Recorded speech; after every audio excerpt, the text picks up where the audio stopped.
just letting those tax cuts that only go to 2 to 3% of Americans, the highest earning Americans in the country, expire, I do not believe would have a negative effect on growth.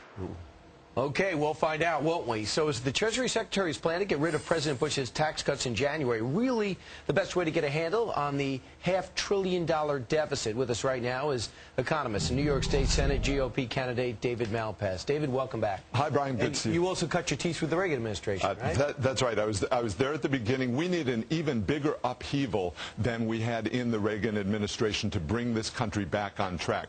They're spending out of control, and Secretary Geithner is wrong about the effect of this tax increase that they're planning. Well, and you know who agrees with them is Senator Evan Bayh, a Democrat, Senator Ken Conrad, a Democrat, I think Joe Lieberman as well, a Democrat, Senator Ben Nelson, a Democrat. They're starting to say maybe this might be the right time to raise taxes and let the Bush's tax cuts sunset on January 1st. Remember, it hits small businesses, and it also hits a constantly changing pool of Americans that are aspiring to make more money. So they act like it's a static pool. It's just the same people every year, but it's new people every year that get caught in this net of high taxes. It stops jobs, and it's aimed squarely at New Yorkers. When you think about the nation, New York is a higher income state, and it pays more extra to Washington. So what Geithner is talking about is a tax aimed squarely at New York.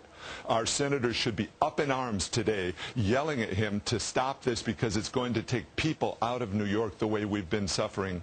David, you're the economist, but fundamentally it comes to this. Do you think those top earners who pay 46% of all taxes, do you think that they will take that money that they earn less under President Bush's tax rate, they'll take that money and expand their business, hire more people?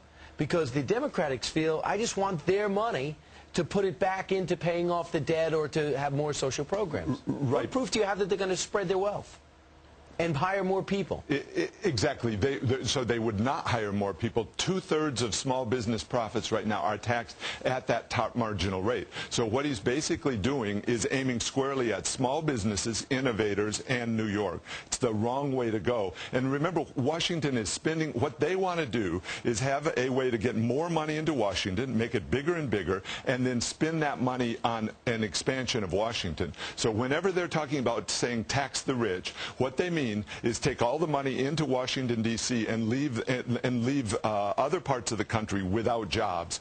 The unemployment rate is 9.5% right now. I've been traveling across New York State, and what you hear in every town is that Washington and Albany are killing the job creation because of taxes and because of mandates, because of too much spending. Right, and right now we have unemployment at 9%, and they basically said it will stay at 9% for another year, which is almost unprecedented. We should say that we invited Senator Gillibrand on, who you're running against, and she has declined. You know, this has been a pattern. I would love to have people be able to ask her, why is she supporting? She's only been a senator for 18 months, and she's supported 4 massive Washington expansion spending initiatives. Okay, that is a good question. I will jot that down or have my people do it. David Malpass, thanks so much. Thank you. Thanks, Brian.